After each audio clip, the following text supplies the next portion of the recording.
All right, guys, another episode. I'm not sure which episode this is going to be because we're doing a lot of recording today. Yeah. And I'm not sure the order we're going to release everything in.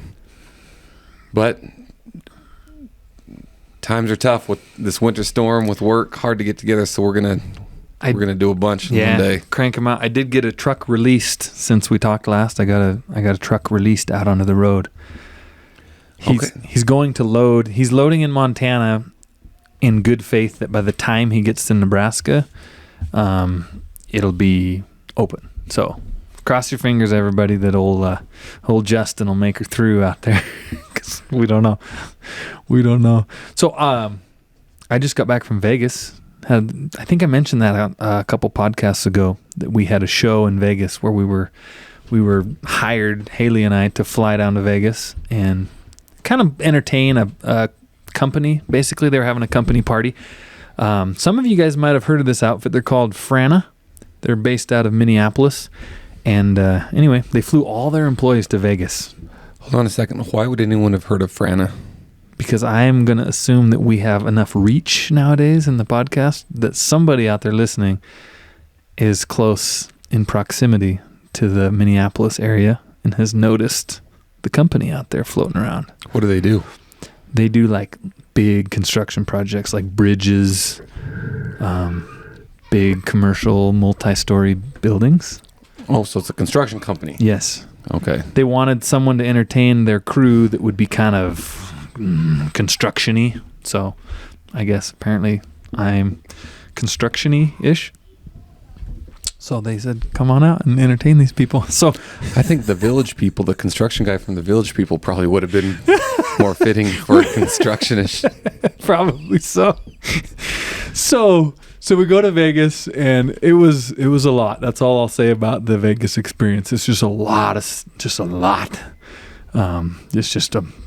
of stuff. It was during the rodeo week. There was a UFC fight and a big college basketball game all going on the same night as our show that we were doing this party, and it was just kind of a lot of stuff going on.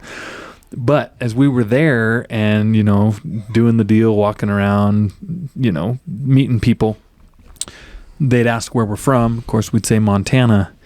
And I had a lot of people, and I'm curious to get your reaction on this. I had a lot of people say, oh, I've been to Montana.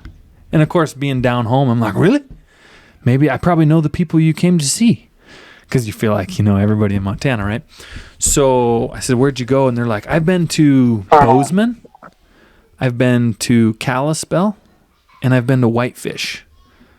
And I'm like, oh, okay. So you watch Yellowstone, in other words. And the answer is usually yes. You go, oh, okay. So you've been, and you don't really have the heart to tell them. You're like, you've been to the not really Montana parts of Montana. It's like, oh, okay. Yeah, That was probably the number one thing. And then the next question was always followed up with the Yellowstone thing. Yes, it was, oh, we just love that. Is it like, someone said, is Montana just like Yellowstone except for the killing? Which I don't know anything about, but. And the answer is exactly like Yellowstone. To the T. Yeah. I've lived around the country a little bit in my life, and I've met. I meet a lot of people that have a connection to Montana. Uh-huh. If you had to pick the one town this is one person's experience. There's one town that has come up more than any other that people have connection to. Is I've lived California, Tennessee, North Dakota, Texas, and all these places I've lived, there's one town that I consistently have met people that have a connection to. Oh, Glasgow, Montana. Really? Which Glasgow isn't. I mean, you just drive east forever and then keep driving and you'll find Glasgow. You run into it. That's the spot. I can't believe how many people I've met that have had connection to Glasgow. I've met more people out of Montana that have connection to Glasgow than people I've met in Montana that have connection to Glasgow. That sounds about right. Because you never meet people from Glasgow in Montana because it's so far out of anywhere. Anyway, previous episode we had Taylor Moyer and Chris Waddell on that were part of Dale Earnhardt's Juniors. Yep. Dale Earnhardt Jr.'s crew. Yep. Taylor, crew chief, but he also has strong passion and interest in ranching. Yeah. So we wanted to get him on and talk a little bit more about that. So Taylor, welcome back. Thank you guys for having me back. Yeah, have you heard of Glasgow, Montana? I've not heard of Glasgow, Montana. Yeah, all right. Hey, how about this, Taylor? I'm going to give you one single guess what the mascot of the town of Glasgow is at the high school. They are called the Glasgow what? Gladiators. Ooh, close. You're overthinking You're overthinking it. What other town do you know named Glasgow? In what other country is there a town named Glasgow? Can I Google this? Oh man, T-Dog. Chris will be very let down by your historical abilities at this moment. He talked him up really high last time too. Yeah, no. I'll give you a clue. If you were there, they'd be talking to you like this. So it's Glasgow, Ireland. Oh, Scotties. No, that would be. The Glasgow Scotties. There's me four-leaf clover. This would be Ireland. You're here to visit me. These are more like Arg. We're from Glasgow, Scotland. The Scotties, got it. There you go. Like the little terrier dog. Yes. Yeah, that's their mascot. it, the Scotties. Sorry, man. I feel bad. You teed me up for failure. I'm so sorry. Hey Taylor, have you seen Yellowstone? I have seen Yellowstone. Are you convinced that's what Montana's like? I know better than to know that that's what Montana's like. All right. Actually, to Taylor's credit, when he came up last June, he said, I need to just roughly know where not to go. He said, I don't want to go to, those places that I mentioned earlier that are like just straight up. This is where everybody goes that comes to Montana. He's like, I want to go where no man hath gone. So, that's kind of how we like to vacation anyways, is try to just see what the locals actually do and see what the real culture is, not the tourist culture. But that's one of the reasons I hit you up. We did want to see Glacier, and we wanted to figure out, get the stuff booked around Glacier to be able to get through there. But we stayed, you guys are in what, Fairfield? Yep. Right now? And we stayed at that one ranch house after we left your place in Augusta. Well, between Augusta and Sims, just out there in the middle of nowhere, the Bloom Ranch, and that was one of my favorite. It was just, we had a ranch house that came with a ranch dog, and they were like, "Here's 10,000 acres. Drive around. Don't run through any fences." And then we went through Augusta. We visited the annex that your dad had told us, his sister maybe ran or something. And then the Mannix story. Yeah. Yep. And then I thought the car was gonna get blown over. Driving north up 89 all the way to St. Mary. We got fuel in Browning, which was a little touch and go, but we made it to St. Mary for all the snow, and then we made it through Glacier. And then that's right. It snowed. It was. You were here in June, and we got like this crazy snowstorm. Yeah, so I was there when everything was flooding, and we like perfectly. We were headed north then west, and the rain, which was snow at Glacier, was headed south then east, and we never got rained on. Our trip was never interrupted. It was perfect, but the going to the Sun Road wasn't open yet. But we went up as far as we could go that evening, which made nobody be at the park, which was awesome. And we, in June, took pictures just pounding and driving snow. Everybody thinks the pictures are fake, but it just made for a cool experience and cool story. Yeah. Yeah, that's definitely a Montana experience when you're getting just hammered with the blizzard in June. Yeah. Yeah, that farmhouse you guys stayed at, that was, I'm going to say probably within 15 miles of us. Yeah. Yeah. Yeah, Yes. The cool thing about that, and I know we mentioned in the previous podcast, but I had gone to Ranching for Profit school down in Billings the week before, and it was an Airbnb that the lady had kind of fallen out with Airbnb, and the week of, she texted me directly and was like, "I'm having trouble with the website. Here's my number. I'll trust you to just leave cash on the counter when you leave." Awesome. So we strike up a conversation about why I'm even there, and she's like, "Oh, actually, me and my husband, so we own that ranch, but then we own a small property right there in Sims, and they do lots of they intensive graze a bunch of yearlings. she's like, if you can make it over, he'd love to show you that. So that was cool that they were in the same mindset that I was in. But then I'm sitting there in the little ranch house, the Bloom Ranch, and I look down, and there's an original Ranching for Profit binder from 1978 with that her husband had been to, and like all his notes, and it was the same. Yeah, I pulled it out and looked through it. It was the same notebook that I was using, and I was like, man, if this guy took it in '78 and they're still ranching and they own this place and they own a place in Sims under some pivot irrigation, must work. So yeah, it was fun. I really enjoyed that area of the country.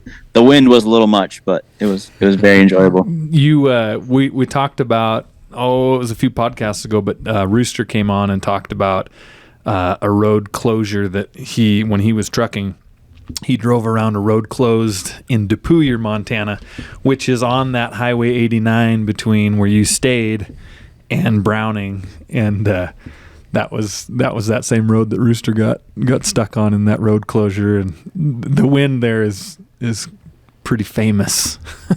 Yeah, so we went a lot of, that's what's cool is we've been I think where's your dentist office at, Luke? It's in Choteau. Yeah, I'm pretty sure we ate lunch in Choteau. So my guess is you went from Augusta to Choteau and then Browning? Yep. So yeah, in fact, if you did that, you would have driven right by where my office is. That road goes right by it. That's the only stop sign on Main Street. Yeah. All right, and I know right where that's at. Yep. Had a burger, fries. Yep, that's our country, man. Were you surprised at? We always call it big country, like it's just like that ranch you were on where you stayed. It's just like big country where you just go out and you're like, it just goes. It's that short grass. It doesn't grow up tall and lush. It's just kind of that hard short grass. Was it green? Was it green when you were there? No, so yes, it was very green. In fact, I got to tour a ranch in Molt, Montana, and people were like, "This hasn't been this green in a year," except for that ranch in the Augusta area. It was kind of burnt up still, and there wasn't a ton of grass. But yeah, that was the thing that amazed me, or the two things that amazed me the most is we were at we went and toured Chad Peterson's operations in Molt, and the grass is like that tall. And I get 46 inches of rain here, and I can grow grass 9 months out of the year if you're doing it right.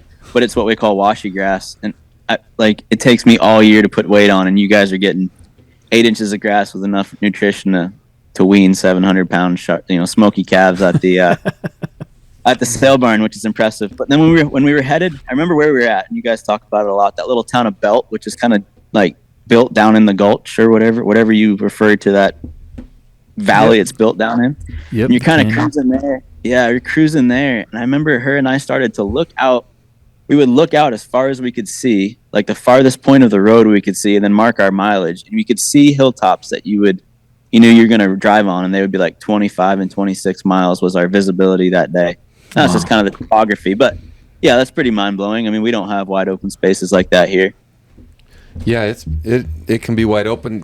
When you guys were here in June, that's going to be our most green lush time of the year, but we had no spring moisture, so all the grass, it grew an inch or two and went straight to seed because there's no moisture. So we were looking in June what we normally look like in the end of August. Yeah. Usually we have May to about the beginning of July. We're pretty green and lush, but this last year we got hammered. In fact, I think some of the farmers, this area around Fairfield's pretty famous for raising malt barley, and so they go out and seed in the spring, and usually you get enough rain to bring the field up. Everyone around here pretty much does pivot irrigation, which runs in a big circle. When you're flying in an airplane, you can look down and see the circles. Yep. If you've ever wondered what those are, to you listening out there, those are pivot sprinklers. They just spin a circle. They didn't ever get any moisture up here, so they seeded the square field and nothing would come up, so they had to actually run their sprinklers just to get germination.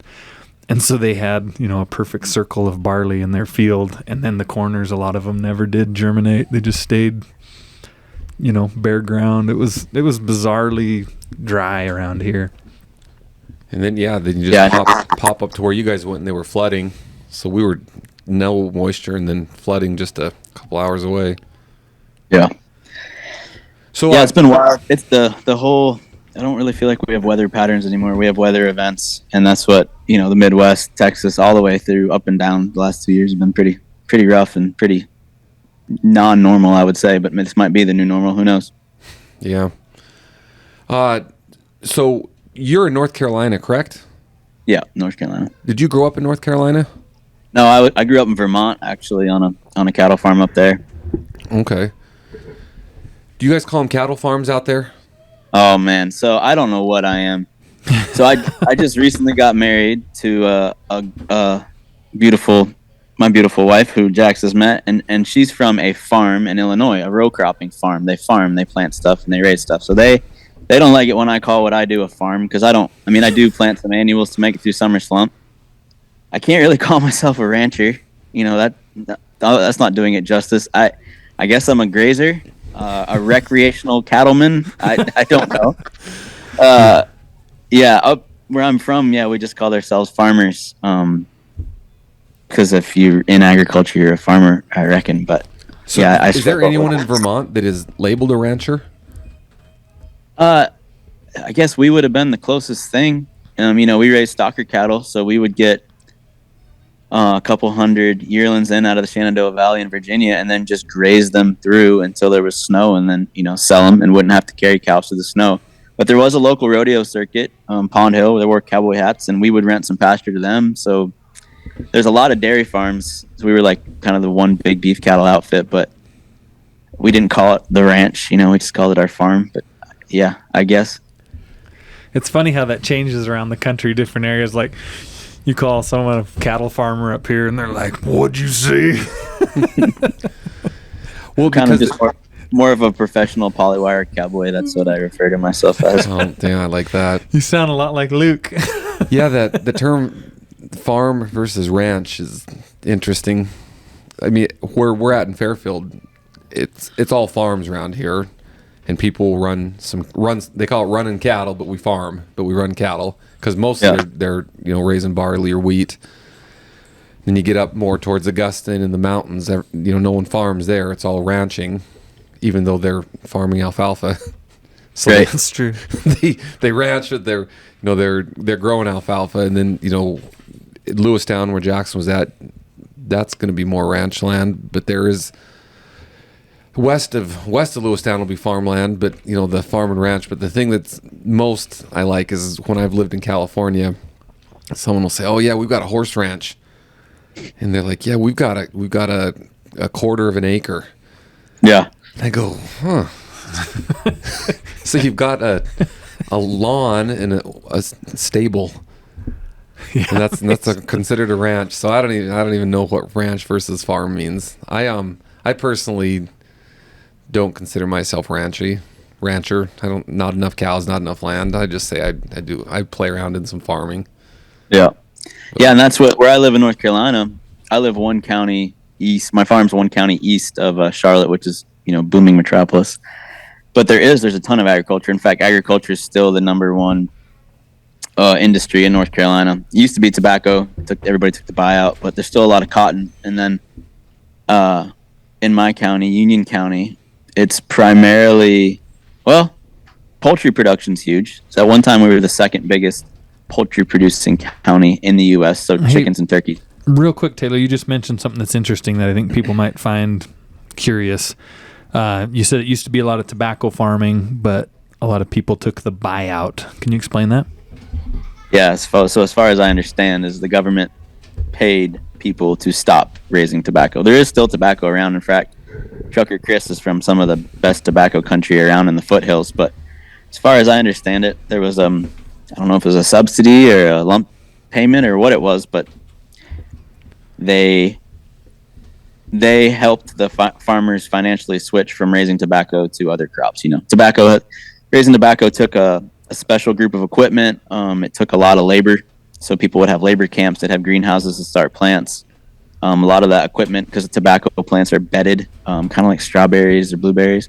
Mm-hmm. So I think they help people transition from raising that tobacco, getting that equipment sold, and switching over to more traditional row cropping type equipment, because that's now what we have. We have a lot of row cropping, and it's all double crop. So it's wheat, beans, and corn is what you see a lot of. With some cotton mixed in, depending on what part of the state you're in. Okay, what was their beef? Did you catch that? What was their beef with tobacco? I don't know. That would have been before my time, but we still have there used to be a huge. The plant still exists. It's just not operational. It's now rented out. I think it was lung cancer was the beef. I think that cancer was the beef they had. Back in the 70s, everyone was just growing tobacco. Yeah. I've seen some great shirts, and I'd like to find one. It says like North Carolina, or it says it's got a big tobacco leaf, and it says tobacco, the state vegetable of North Carolina. But yeah, I don't know. That was all before my time. But gotcha. Yeah, we have a lot of row cropping now, and a lot of those row croppers or people with they'll have some chicken houses, some poultry houses, and then they'll have 20 to 50 cows to basically keep the weeds down and run them on crop residue. So right now you're running just cattle, or are you doing any farming at all, or are you just cattle? Just cattle. I mean, I'll hire out some work to be done, a little bit of farming, but that's basically planting annuals in my pasture just to make it through. We call it summer slump. So like July, August here, it gets so hot, a lot of my grass will stop growing, and my cool season annuals will stop growing. So we'll plant some warm season annuals just to make it through that, some sorghum Sudan grass and some hybrids. That just lets us keep grazing until we get the cooler fall weather to start grazing our perennials again. That's the extent of farming we do. Okay. So that's sort of in the way that we end up having to put up some hay to get through the winter. You plant annuals for your cattle to graze while the grass isn't growing very well in the summer.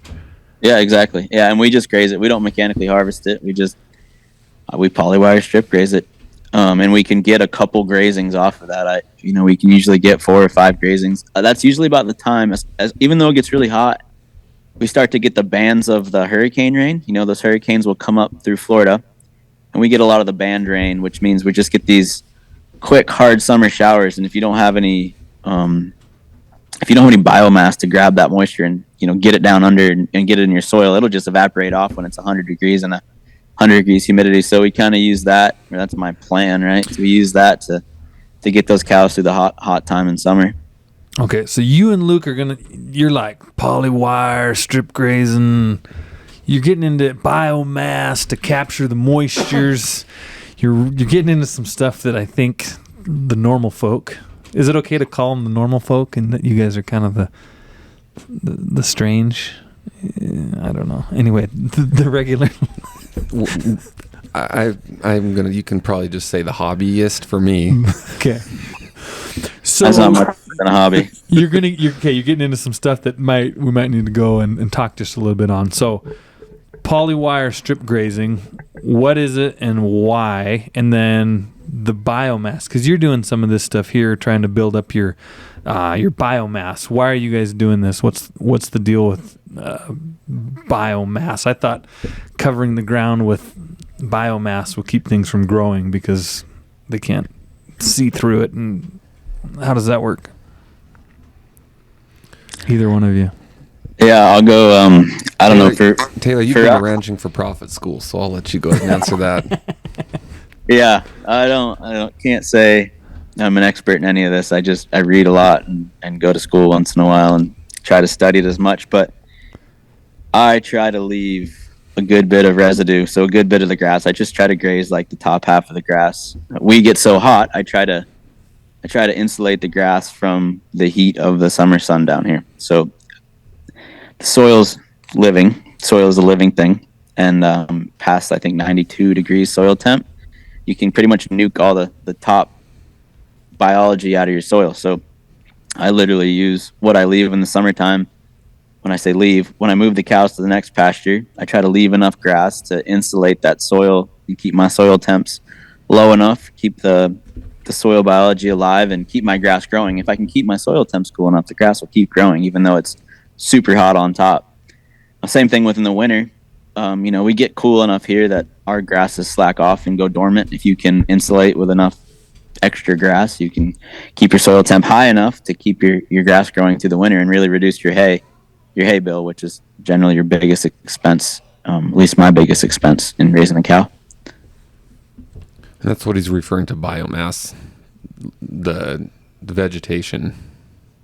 What you're leaving behind. Mm-hmm. I guess biomass is probably short for biological mass. So yeah, sure. I assume that's what it is. If I had to make a big guess, but so you want to leave protection you want to protect the soil, and you can only protect it with vegetation. Okay. So the more biomass you have, the more protection for your soil. And then that allows, also with more biomass, you generally increase the water holding capacity of your soils. They don't dry out as fast. They're cooler. Now I've heard about this a little bit in different areas around the country where people have done this.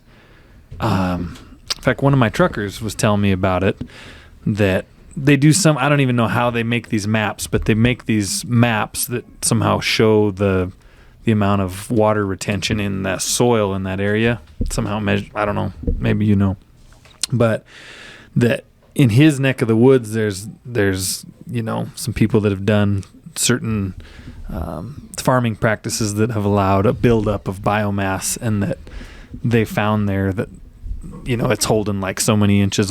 You can go down so many inches and still find moisture versus maybe a more just straight conventional type of farming.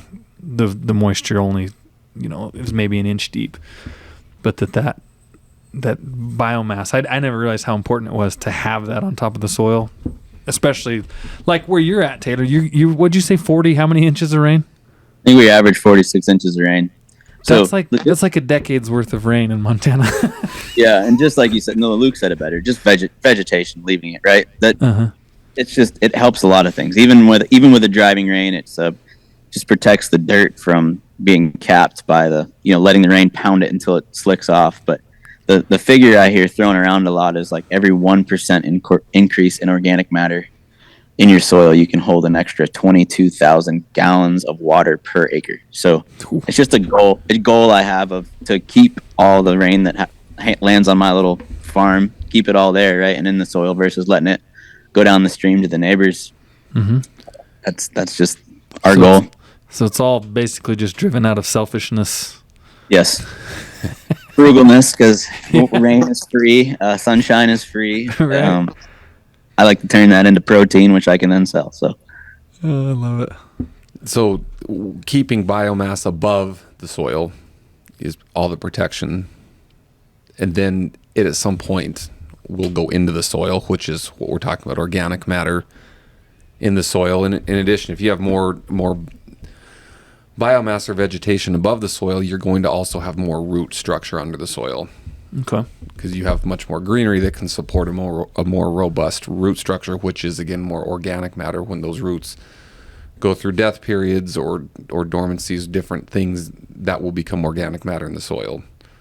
So, like Taylor said, a 1% increase in the organic matter of your soil equates to 22,000 gallons of water holding capacity. That's just a 1% increase. Yep. Wow. That doesn't mean all of a sudden I've got 22,000 more gallons of water. It just appears. But like, for instance, here where you have, you have all your snow melt, all your spring rains, whatnot, you're going to get a bunch of gallons of water put on it. And if you don't have the organic content to hold that water in your soil, it's going to go away.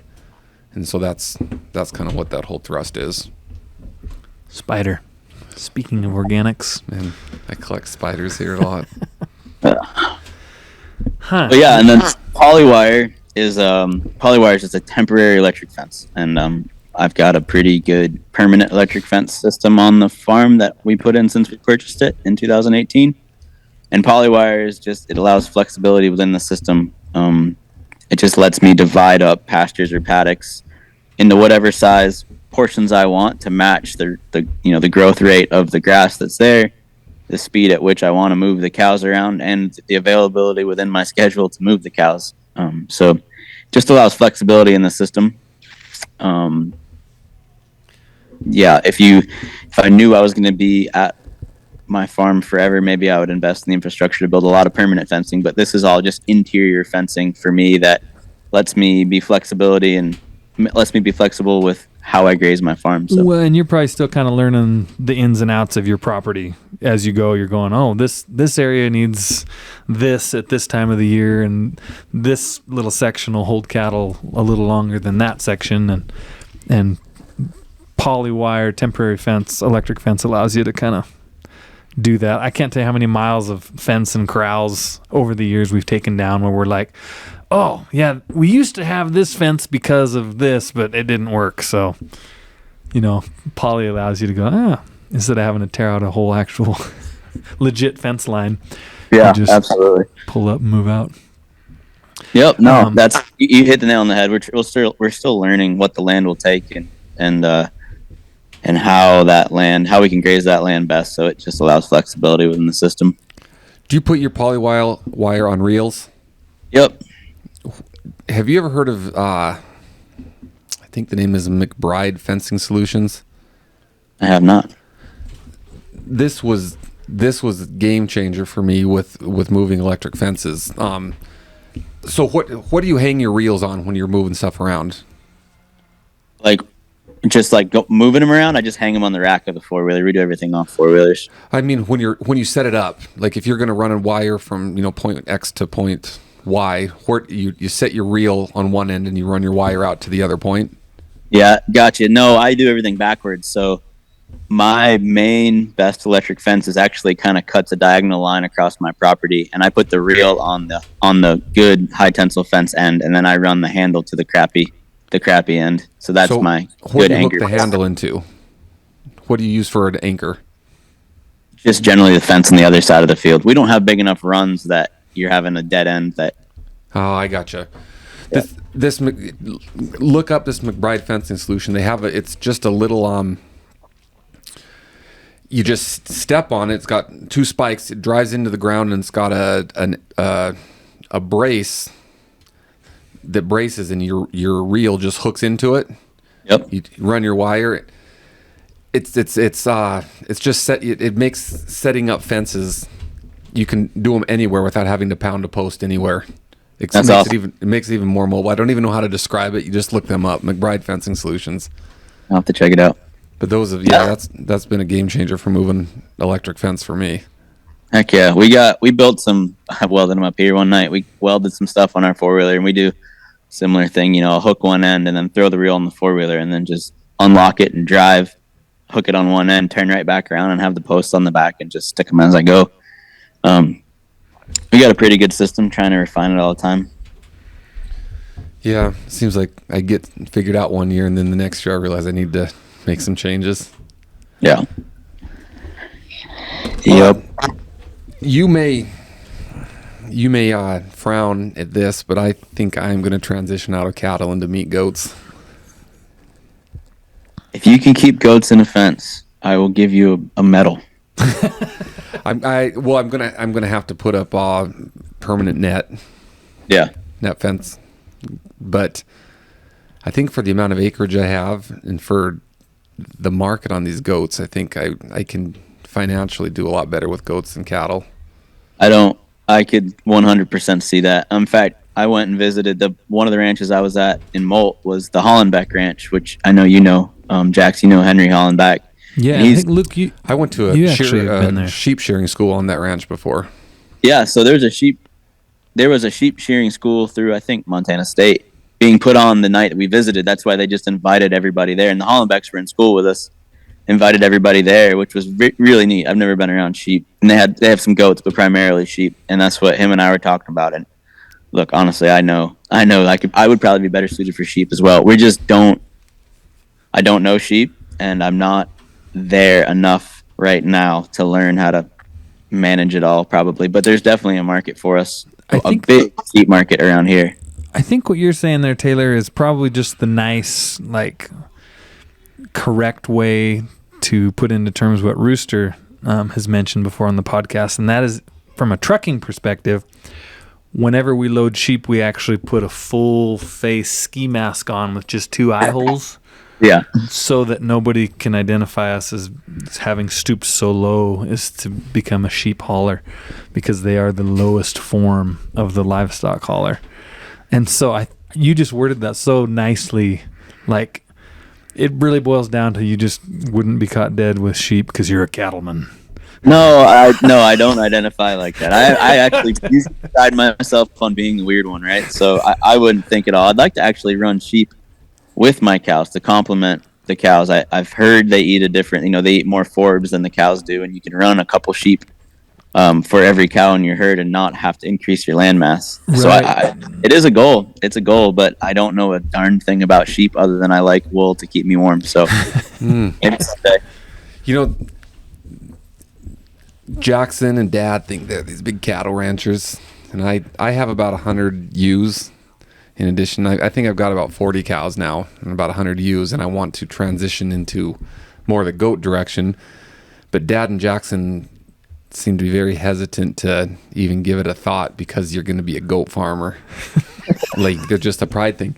This is coming from the guy who likes to drive a Cascadia truck because he makes more money in fuel savings. That's true. Now you literally will make more money with goats.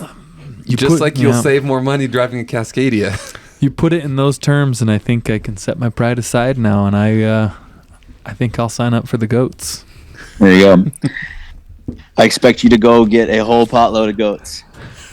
I actually have hauled a potload of goats one time. There's a buyer. He's a cattle buyer up here in Montana, and he also buys sheep. And in the summertime, he puts goats together as well because he's buying sheep, buying goats. We'll talk more about this with Weston when he gets home, but he goes, I got a load, and this was back when I was just hungry, that's a load, give me the load and I'll go, let's roll. And he goes, I got a load, you got to stop here and here and here and here, for like 4 pickups. And he didn't really tell me what, just said there's so many head of, I think he said it was sheep, but when I got there, it was all goats. It was all these goats he'd put together. And so I filled my entire cattle pot full of goats and hauled to Nebraska. And I'll tell you, pulling into the truck stop to fuel up, I don't know what it is. Goats make the weirdest noises. You know how like a sheep is like bah, right? And a cow's like moo. A pig goes oink. Goats are like like they're all different, and they just make all these weird, the most bizarre. Some of them sound like a human being screaming. So I pull into the truck stop and I'm fueling up. I go in and pay, and I come back out, and I couldn't see my truck. I could just hear it from afar, and I was just like, what is going on? And you go and you peek in, it's just all these goats just doing their thing, making their noise. But man, they're a curious little creature.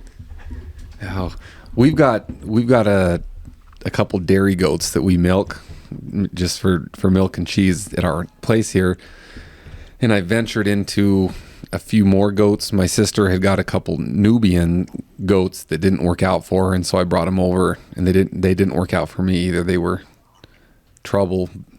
But after we got them, we have Lamanca dairy goats, and these Nubians, when they came in, our Lamancas don't make much sound at all. And I was out doing something, and I thought it was a blood curdling scream. I thought someone was murdering my kid on our property. It was that extreme of a sound. So I went running out to try and figure out what was happening. And one of these Nubian goats had got separated from the rest and was just making it sound, but it's just like a scream. Sounded like someone being murdered scream. Weird, but yeah.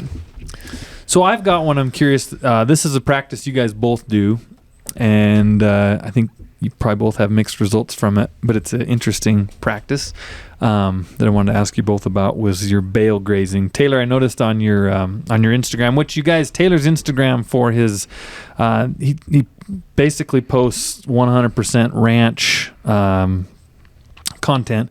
It's just, correct me here if I'm wrong, Taylor, but it's Ridge View, correct? Yep. Ridge View Land and Cattle. Land and Cattle. Ridge View Land and Cattle. Just straight. And that's his Instagram.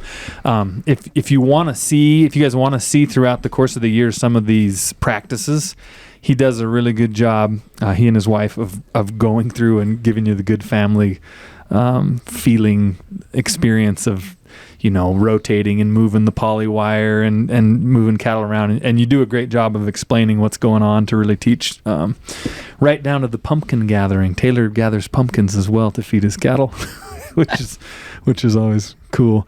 But this, go check him out on Instagram. The practice that I'm talking about is this bale grazing, that I think you just finished up bale grazing a piece of ground. Is that correct? Yeah, so Leah and I got married on our farm, so it kind of threw our rotation of pastures off for the end of fall. We got married November 19th. I was trying to keep one field pretty pristine for the wedding ceremony, so and then we ran out of moisture. We kind of ran out of grass, and I've been wanting to try this experiment anyway. So it took a little more work on my part, just because I'm in a partnership on my farm where I can't be there all the time with my racing career, so I have somebody down there that does some of the stuff for us. And what we did is we brought in a semi-load of hay, and we put it out in like a grid system. And I had pre-planned it out, so I could give, I think for our little herd, we just gave 4 bales a day every 3 days, which was the tonnage I needed. And so we put all the bales out at once in a grid, and then we just moved every 3 days. We just moved one string of poly wire, and it would take you 10 minutes to move it. We moved away from the water trough and then back the other way. But what it allowed us to do was on 5 acres, just 5 acres, it allowed us to get through 5 weeks of feeding without tearing everything up. We only cranked the tractor one time to put all those bales out, which was a big fuel savings cost. That's where I really started to get into the nitty gritty on the numbers. Mm-hmm. The labor was not that much more. We could do it in 10 minutes. We could zip over there. I set it up in a way that we only had to put in like 100 yards of poly wires, kind of a shape. You just had to run a quick little line, and I'd usually set up the next one if I had time. So if I didn't have time to do much, I could literally just drop the line and move on. But what it also did is we did it on our worst ground where we wanted a lot of that manure and urine to be there to hopefully enrich that soil for next year. Let me hop in here real quick too, Taylor. So everyone up here, everyone's beef. I'm just really milking that one. Everyone's beef with bale grazing. A conventional rancher would be the cattle end up stomping on some of that hay, and it doesn't get eaten, and so it's felt to be quite a waste. But bale grazing is interesting because that percentage of waste is actually part of your overall strategy, correct? Yeah, absolutely. We didn't waste nearly as much as I thought we were going to, and I think part of that was matching the cow's intake to how many bales you give them at a time, and like they kind of get competitive about it, and they'd really eat it all before they ever trample with it or fouled it.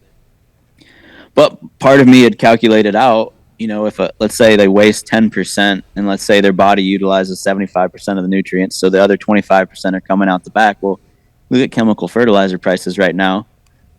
I factored it in that anything that was wasted on the intake side was just going to be a huge gain in the fertilization of the soil, which I didn't expect to see any results till the spring. Now we've had some pretty unseasonably warm fall, but we've got grass already growing, which I don't know if it'll make it through. We're pretty cold and rainy now, but it's definitely done something. That little patch up there is greener than everything else, and we already have grass growing for the fall there. So we'll hopefully it lasts around to the spring.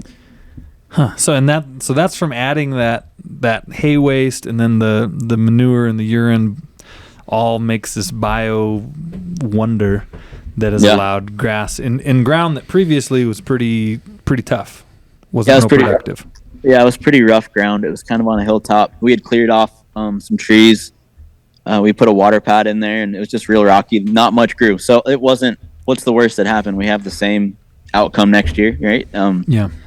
But I like it. I could see us doing a lot more of it in the future. It's just a good way to improve the worst ground. And I know it's different wherever you are. Like, we have such high humidity. I feel like if I was to put out a whole season's worth of hay to try to do that, I might lose a lot of nutritional quality because, our hay will mold. Where I know in lower humidity places, there's guys that can put out a whole season's worth in the weather, and stuff doesn't break down as fast. I think that's the difference in like a brittle versus a non-brittle environment. But no, I like the results so far.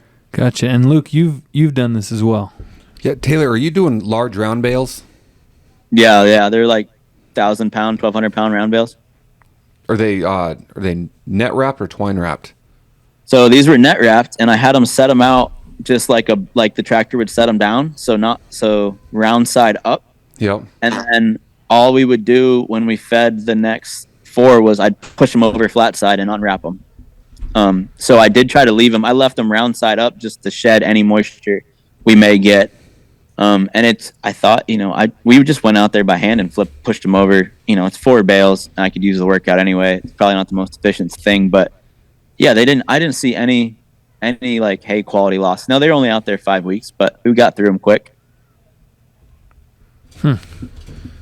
Yeah, you guys are a lot stronger than me to be able to lift up a 1,200-pound bale.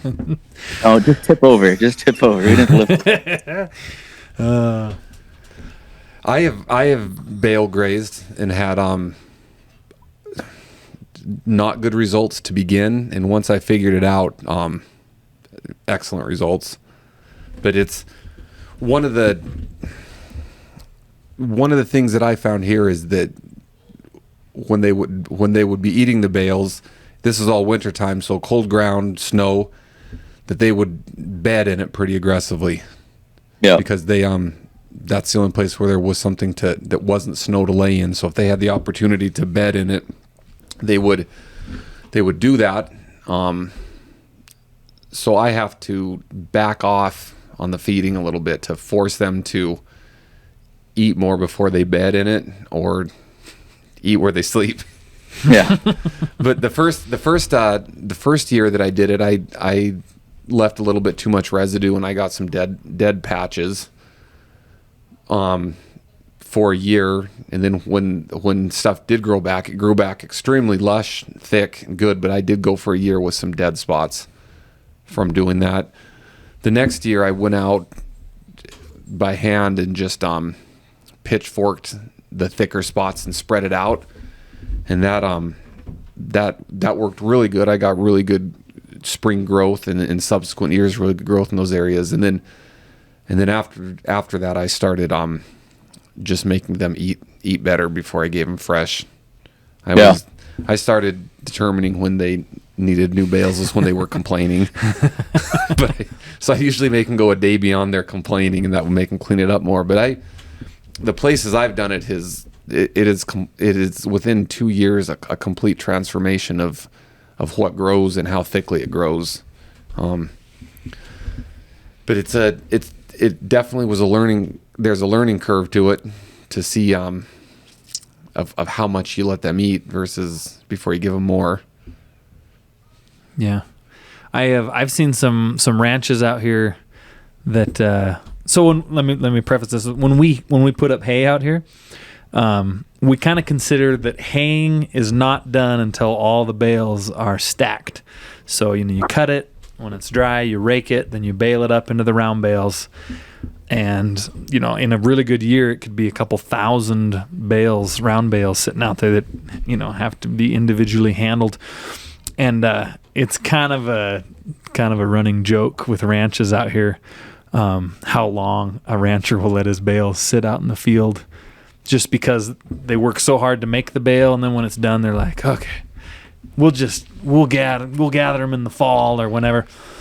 And so we kind of tease that you'll drive by some of these places in eastern Montana that still in the snowy winter have bales out in their fields that they never put in the stack.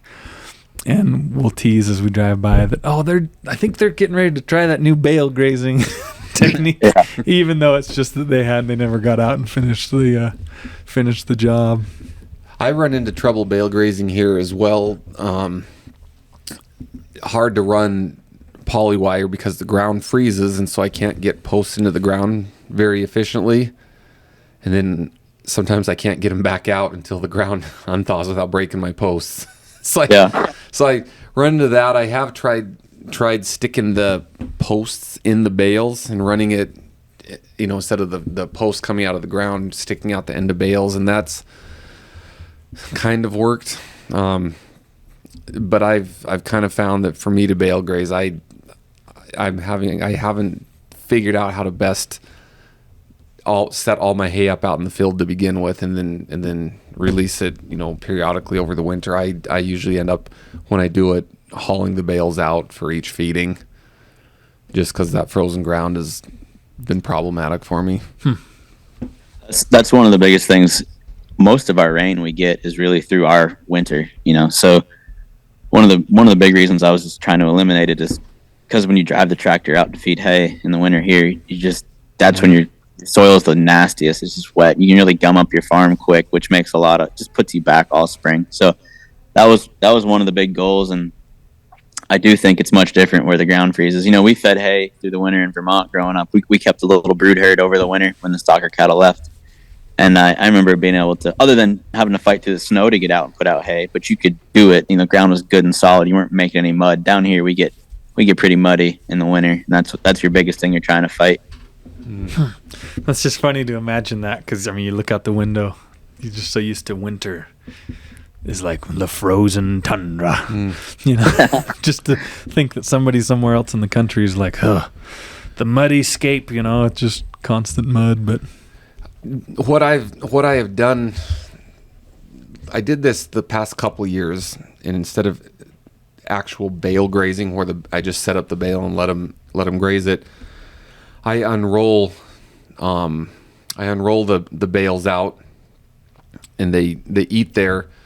And I'll just one day unroll and then unroll the next day right next to it, and just strip right next to it each other. And I get a good residue and good manure concentration. But when it snows, that's all covered, and I will go over the top of the same places multiple times throughout the winter. And I found that my residue was spread a little better than bale grazing, but also not quite as thick. And I was getting this as good of results as my best results bale grazing with no dead spots. And that's what's been working for me is concentrating my feeding in the same place. When I have snow covering it, if I don't have snow covering it, I feel like I'm just unrolling hay on top of manure, and they're not eating as well because there's so much manure mixed in, even though it's frozen. But when it's completely covered with snow, I get a layer of manure and hay, snow freezes, then another layer on top. So when that all starts thawing out in the spring, I get a real nice coverage. I'll usually harrow it to break up that manure, but that's where I've been kind of found my sweet spot the past couple of years. I'm going to tell you guys a quick little story of mine then that's going to make you both lower your head and do a slow head shake in shame of something that I did. You're going to go, oh, you did what? So we fed, this was several years ago, back before I was trucking much, and I was more just on the ranch full time helping mom and dad. And we had a real snowy winter where we just were feeding. And come springtime, combined with the snowy winter, the feed was fairly coarse that we were feeding that year. So the coarser stems of the alfalfa, the cattle don't really like to eat, so they leave that behind. So come springtime, once all the snow melts, the manure's left behind, and we go out with what's called a harrow, and we drag the fields and break up the big chunks of manure.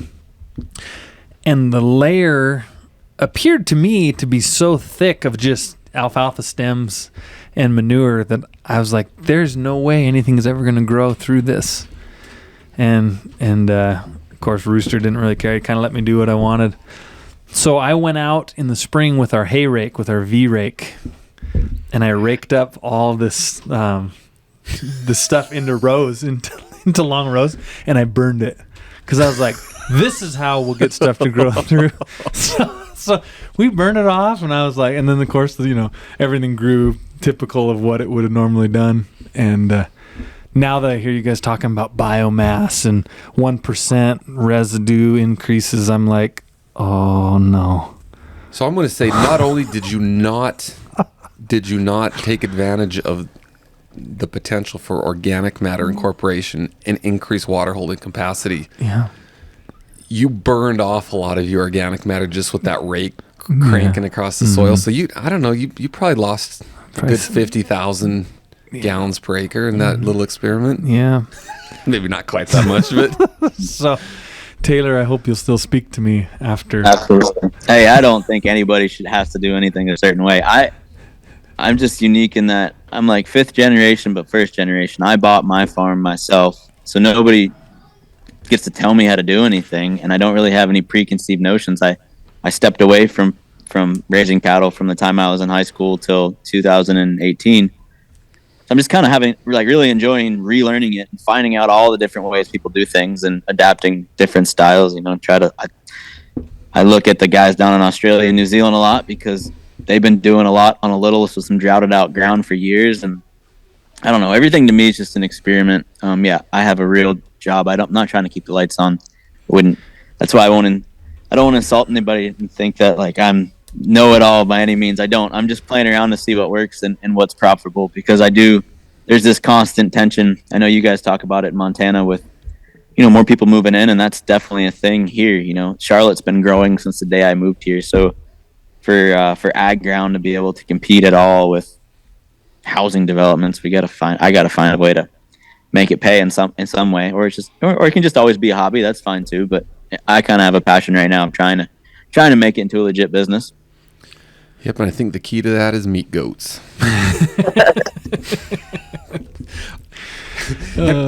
What have you ever looked at the comparison animal?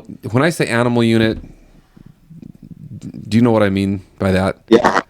I calculate everything in standard animal units, so 1,000 pound units. Okay. Typically, you can compare a cow. The cow is the animal unit, and most things are compared to a one animal unit with a cow. Usually, you can do 6 goats 6 goats is equal to 1 cow unit. Yeah, that sounds about. Yeah, I've heard that.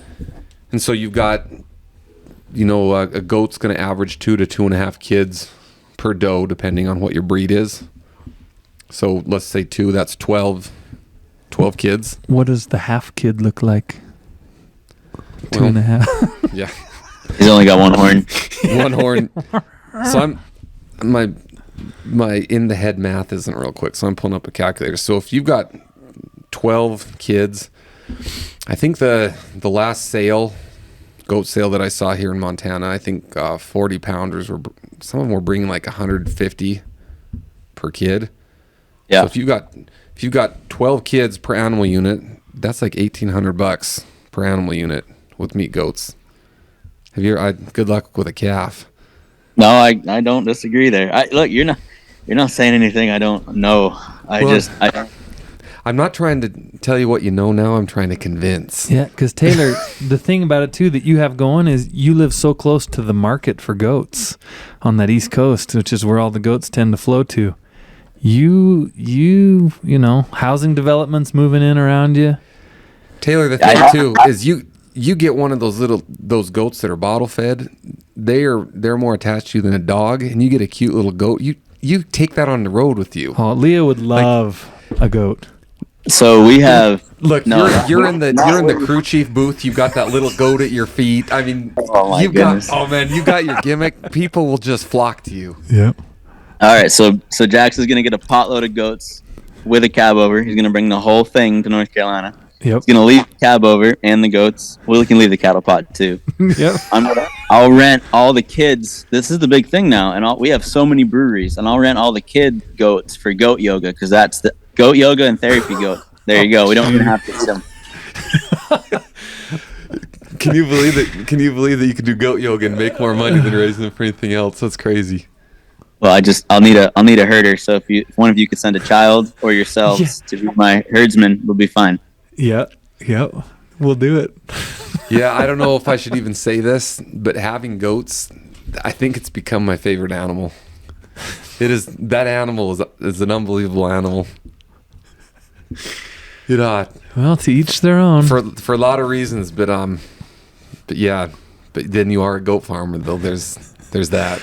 But I, like you say, I survived driving a Cascadia, so I know you could overcome the goat farm stigma thing. No problem. You too, Taylor. You and Luke. You should do this hand in hand, this journey together. Goat journey. Yep. Taylor, in fact, why don't I raise the goats and you can feedlot them at your place? Just No, turn that your sounds place into a goat feedlot. Who cares? Sounds like a terrible idea. Who cares about the beautiful pastures? Just feedlot it. Isn't that what they essentially told you to do at your ranching for profit school? Jaxon told me. Oh no, it's the exact opposite of that. It's all just graze, graze, graze. Don't feed hay and graze. I thought Jaxon mentioned that when you told them the cost of hay where you're at. Oh yeah. Oh yeah, no. when everyone You're all comparing per ton hay costs, and I screwed up a little bit, and I didn't like that is hard here. People sell hay per bale, and they don't ever weigh their bales, so like calculate. But I screwed up on a calculation. I was like, holy cow, our hay's only like $60 a ton, and one old guy was like, if my hay was $60 a ton, I'd feedlot my whole freaking place and pack it full of cows. And I was like, well, that's what the math says for sure. But my hay is not that cheap at all, no. Okay. Yeah, you're trying to make your place beautiful and rich, lush pastures, and they're telling you to just turn it into a feedlot. Yep.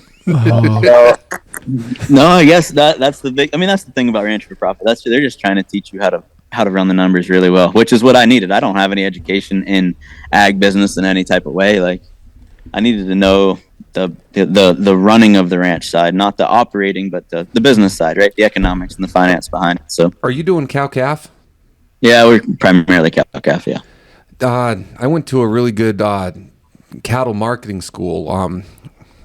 Wally Olson, I think, is his name, out of Claremore, Oklahoma. Does it? Have you heard of him? Oh yeah. Have you Wally's gone to that?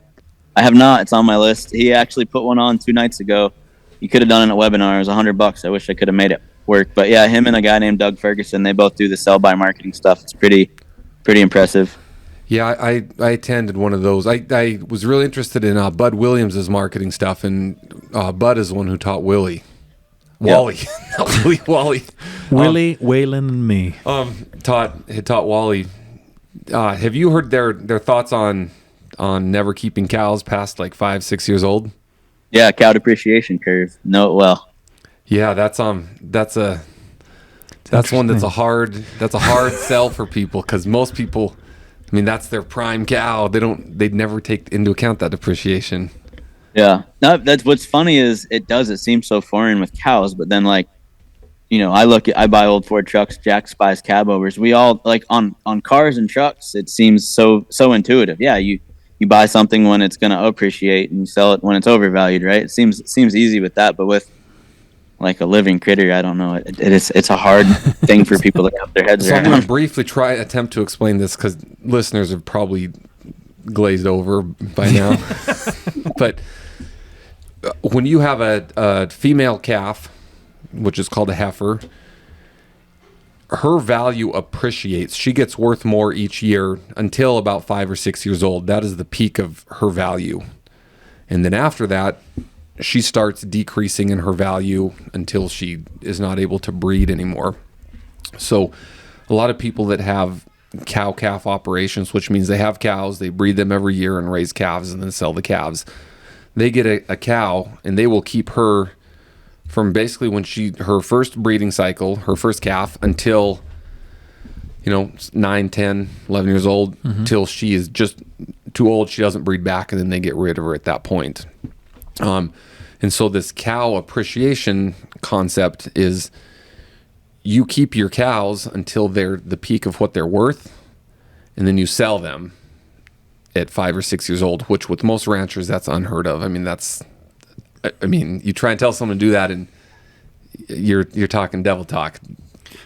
But in the cattle marketing idea is when you're figuring out how much your calves are worth, you never account for the depreciation of the cow year to year. So when that cow is 7 years old, if she's worth less than when she was 6 years old, if you're keeping good books, you actually should take how much your calf was worth. You should minus that depreciation of the cow. So you actually can make your cows worth a lot more by selling them all when they're 5 or 6 instead of keeping them until they're not productive anymore. But yeah, most ranchers would never consider that. But that's what we're talking about with appreciation and depreciation of cows. I tried to explain this to someone once locally, and they said, "Oh, I totally get that." He goes, "I just went and bought a semi-load of 5 and 6 year old cows, so I have some really good calving cows. And I went, I don't think. Like, it's the opposite of what I meant. Yeah. You bought those cows. You could not have bought them more expensive in their whole life cycle. Yeah. Yep. But yeah, I mean, I've got my couple acres out back with a few head of cows. So, I mean, I really have some legitimate experience to speak from. So people take me real serious. Nobody should take what I say about farming serious. I'm just somebody that dabbles in it. But I have enough free time on all the airplanes flying around and nights in hotels. I just, eat it up in books and podcasts and all that stuff. But it's just interesting and new ways to look at things. Heck yeah. How's our time? How much time do I got? We're up against it. We're getting close. Yes. Taylor, do you have just a moment to explain an aerodynamics question? Yes, I've been waiting to explain this to you. Okay, we got to do this. We got to get this in because I was telling Taylor about. Well, we talked about it on the podcast. Actually, is what made you, I think, originally message me and say, "Oh, I have the answer. I know." Wasn't it when I was talking about the wind and running side by side, right? Yep. So we mentioned, we talked about Nolan getting blown over in the wind. Nolan that got blown over in the wind is the same Nolan that's been stuck in Valentine, Nebraska for like 4 days in the truck stop. Poor Nolan. Same time of year, too. Anyway, we were given some tips about how to handle the wind, extreme wind, 60 to 80, 90 mile an hour wind in your semi. And it's by traveling side by side down the freeway. I mentioned that's like a miracle that it takes all the danger out of the wind. And Taylor said, there's an actual explanation for that. And I said, oh, you got to save it for the podcast because I want you to explain this. So here we are. All right, Taylor. It's no different than, two race cars drafting. Mm. Oh, in fact, look at this. I even have a race car I can explain. So if you are... we'll do the side-by-side method. So if it's just you traveling north from Choteau and the wind is blowing 1 bajillion miles an hour, Okay. We'll use more round numbers. Yeah, so when the wind's blowing on the side of your truck, there's also an equal and opposite force. That wind creates a suction on the other side of your truck. So the forces you feel is the wind blowing against, let's say it's coming in your driver door, blowing against the driver door, but you're also feeling the force of the wind sucking on your passenger side of your trailer. Because of the vortex thing it creates, is it? Exactly. That vortex is pulling against you. So when you pull another truck up beside you, you've now doubled the mass of your trucks, if you're close enough, right? You have twice. So the driver in the left truck is only feeling half the force he was before. I don't know the exact numbers. If it's not half, nobody shoot me. But he's feeling a portion. He's only feeling the portion that's pushing, and the other driver is only feeling the portion that's pulling, which let's say it's half of what it was. So it seems much less extreme. So you're saying that when you feel wind, when you're getting wind blasting on you, there's the actual push of the wind on you, but there's also a pull that's trying to not only blow you over but pull you over. Yeah, with the truck, especially with the sharp corners and the vortices, and that's a lot of what we do on race cars. Is there's edges we want the air to wrap around things, and there's edges we want the air to shear off. If you start looking at your truck, there's a lot of things on your truck, like those little flares on the end of the cab, for driving straight. That's the manufacturer's attempt to shear the air off of the back of that cab and not have it reconnect until the side of your trailer, versus that air wrapping around the back of your cab and pushing on the front of your trailer. Mm-hmm. That's a lot of that's a lot of the aerodynamic stuff we do. And that's what I've actually seen. We have this program called there's companies that have it you can outsource. As CFD is computational fluid dynamics, which is it's aerodynamics, but it's in a computer generated model. And I've seen a CFD shot a slice through of a semi before on a company, and that's what they were working on, this crazy new truck and trailer that was way more aero efficient, and it was showing all the hot pressure spots like in front of the front tires. You notice a lot of trailers now will run like the side guards. Yep. That's mainly to keep cars from going underneath, but it's to keep air out from in front of the rear tires. Same with the sides on your truck and stuff like that, or the chin spoilers. You're trying to get the air to slip out and slip down the sides and not push against anything going down the road. I don't think that anybody knows that. I don't think anybody knows that you have wind pushing on you and pulling you over at the same time. that just, when you told me that, I was like, what? So by having that other truck there, you eliminate literally half, and that's how it feels. You're like, I feel like I'm in a 30-mile-an-hour wind instead of a 60 or 70 for both of you. What I think about a little bit is like it's a vortice, right? So it's not like on you, it's a pull. But I'm sure people have all heard the thing. I've never done it, but I've heard you can, like, sometimes with a motorcycle, pull right up behind a semi and almost shut the motorcycle off, and it'll pull you along. And I think that's because that the way that air spins off the back of the truck, you know, there's a pushing force back there. There's a pull, there's a push. I don't understand it all, but when you go in the textbooks, yeah, there's definitely, it's not just a pushing against force. There's a pulling force as well. Huh. Dude, I love that. And now that I know, it's like I can walk around the truck stop and be like, let me teach you. Yeah. So I love that, man. That So makes a lot when of two sense. race cars are drafting, that's usually two guys on the same team or two drivers on the same team? Yeah, generally. Who decides who gets to take advantage of it the most? I don't think there's usually a decision. It's whoever's in front, and that other guy's got to pass them. I think it's generally, I don't know, situational game. You might choose to be the guy in second place, and you don't want to make your pass to the last lap, right? So that nobody else can pass you back. We have a type of racing called super speedway racing, these big tracks where you're pretty much just wide open all the time. And that whole game is just the strategy of when to pull out and pass and get in drafting lines and which drafting line is faster and more efficient and stuff like that. It's pretty fun once you understand it, on knowing what those guys are thinking about when they're running. So is the driver doing a lot of thinking and controlling that, or you as the crew chief? Are you managing the drafting at all as your position as a crew chief? The driver does most of it. His spotter, which I can actually see more than me, which is up on top of the grandstands, really helps him in his ears, give him the information so he can make decisions. He might say, the line behind you is coming fast. You need to pull out and get in that line because that line has the momentum right now. He's just trying to give the pertinent information, and I'm feeding the spotter a lot of information on a separate microphone in his other ear. He's trying to feed them a lot of information so they can make those decisions. Oh, wow. Yeah, It'd be fun to experience you in the wild. you can actually scan me during a race. You can scan my whole team and listen to everything we say. Oh, no kidding. Yeah, text me. Leah will send you a link. Anybody can do it. It's on the NASCAR app. You can do it with any team. Oh, just pop it up, listen to it while you're trucking. That's cool, man. Yeah. I'll probably get scooped up in the moment. Next thing I know, I'll be driving 85 down the freeway, and there goes all my fuel mileage. Yep. I have some continuing education opportunities out in Charlotte, so I've been looking at doing those. If I do, I'm going to have to come out and see your place. Absolutely, you are more than invited. Everybody's invited. Yeah, come see it. Give you a tour of the race shop. North Carolina is a cool place. It's got a lot of diversity, and that's what I like to show everybody. We got mountains, beaches, agriculture, race cars, lots of good stuff. I'm probably more interested in seeing the shop. Luke probably just wants to go see the farm. Yep. Absolutely. Yeah. Well, all right, boys. I gotta get finishing up here. Yeah, we really appreciate the time, Taylor. Take care, and we'll catch you again. All right. Thanks, guys. Yep. See you.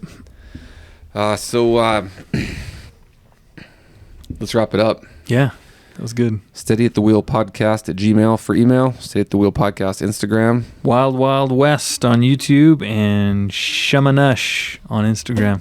All right.